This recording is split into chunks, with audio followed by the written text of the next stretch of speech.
Hey guys, and welcome to Connected Dressage. I'm Celie Weston, a French classical dressage trainer. Today I want to talk a little bit about pole flexion and taking contact onto the reins and how to avoid the brace when you take the contact. So we've been talking about the door and making sure that the flow happens easily through the horse, that there's no resistance. The most common thing I see riders do is when they take contact on the reins, they just pull directly backwards. And when you pull directly backwards on an asymmetrical or crooked horse, you're going to experience brace right away. So we don't want to just do it that way. We want to always create a little bit of flexion on the inside rein, and then we can ask for pole flexion. There, okay? And every time the horse does something like pole flexion, we should always respond with a neck extension and a softening through our elbows and in our hands. And I'm just going to work with that. There we go. And so when I give my hand, the horse should follow that feel so that he's always matching the frame that I'm asking. So when I bring my hands up and back, he should gather himself up. And when I let go, he should naturally go to stretch a little bit, okay? And when you're riding, it's easier to cue these things because you also have your seat and legs to affect that stretch. So when I'm sitting on the horse, I would ask with the seat or the leg or both for a little bit of impulsion. Here I can kind of use my voice instead. And so when we create that impulsion, the hip tucks a little bit, and that's what really rounds the whole horse. So it's easier when I create a little lateral flexion here to then, when I go to ask for the actual pole flexion, to instead ask for a little bit of impulsion. So I just hold this contact there, and then he actually gives me the pole flexion, not from me pulling on the reins, but from me giving that voice cue, which tells his haunches to kind of drive him up into the bridle a little bit. And the second he comes up into the bridle, then I always soften my feel on the rein, giving a little bit of slack in the rein, or feeding them out a little bit, depending on what level of training the horse is on.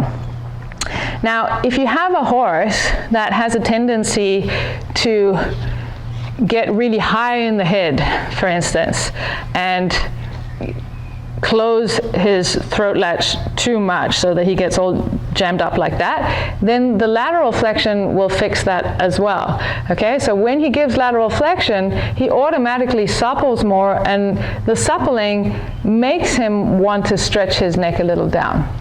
Okay, because the suppling is a bending, and the bending is a contraction of that side. So it's natural for the horse to want to stretch down and forward and stretch out the vertebrae afterwards. So whenever your horse comes up high in the pole, give a little rein, and instead focus on lateral flexion and neck extension, and then from there asking for the pole flexion, like that, and then feeding the horse back out again. If you have a horse that wants to round too much and go on the forehand and go behind the vertical, it's actually because the horse is trying to evade the contact. The problem is when the horse goes behind the vertical, he's automatically on the forehand. He's staring down into the ground. He might even be staring backwards.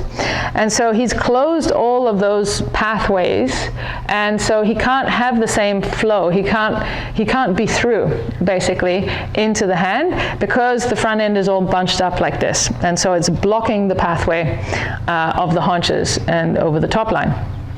So what we need to do is teach the horse that he's allowed to take contact.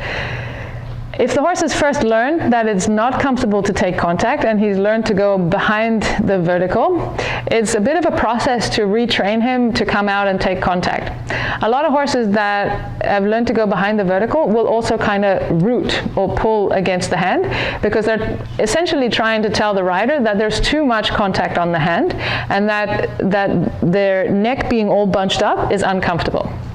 So that's why the neck extension, this stretching into the round frame, is so important. So one of the steps that I do when I have a horse in training that has learned to go behind the vertical, one, I flex them, like I said.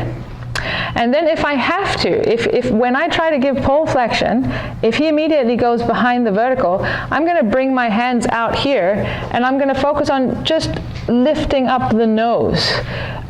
Just the nose itself. Now, sometimes the neck obviously will come up with it, but it's so important that I teach the horse, listen, I don't want you to go down here and round and put your face underneath you here.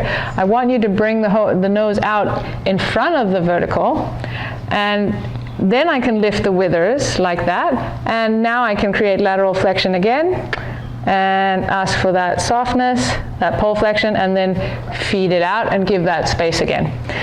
Some horses can be very stubborn with this process. They insist on not giving lateral flexion. They insist on staying very straight and just tucking themselves and going behind the vertical. So from the saddle, like I did here, it's the same position. I would reach out and literally just lift up the nose, completely opening up the pole here. So when we have pole flexion, the pole is closed. We're closing the angle. And when we're lifting up the nose, we're opening the angle again, making space for all of these, the saliva glands and all the things that are here, and allowing the neck to be free again in its movement. And as long as I shift the weight back again, so the horse is not stiffening the neck and keeping the neck out here, shifting the weight back by lifting the withers, now the horse can round the neck and come here, staying on the vertical round, instead of going behind the vertical or up here in stiffness. Okay, so I'll run through it real quick again.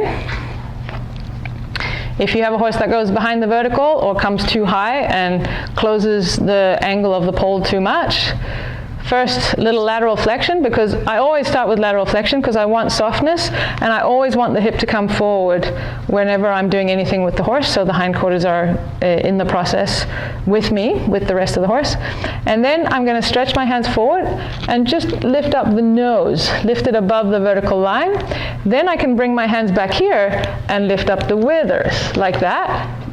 Then I'll recreate lateral flexion, and then drive the horse into pole flexion and then neck extension. Okay, those are the steps. Now, yeah, it is a challenge to reteach a horse that has learned to go behind the vertical, but it's not impossible. You just have to time your release really, really well so that you compartmentalize all of these steps. You lift up the nose, you soften on the bridle. If the horse goes to drop again, lift them back up again until they're willing to stay in this open frame. Then you bring your hands back and you lift up the withers from here, like lifting 2 coffee cups up. You feel the withers stand up and the nose still shouldn't change. In that process of rocking back, occasionally the horse will naturally just relax its head down into pole flexion. But if you have a horse that's had a problem with this, I wouldn't allow the horse to do that by himself. I would just rock him back from the withers, keep that nose out, little lateral flexion for softness, then set the head, and then give the neck extension so that we have that freedom. So then we have the correct correspondence between all of those body parts, and you can avoid the horse going behind the vertical. I hope you guys have enjoyed the video, and I'll see you in the next one.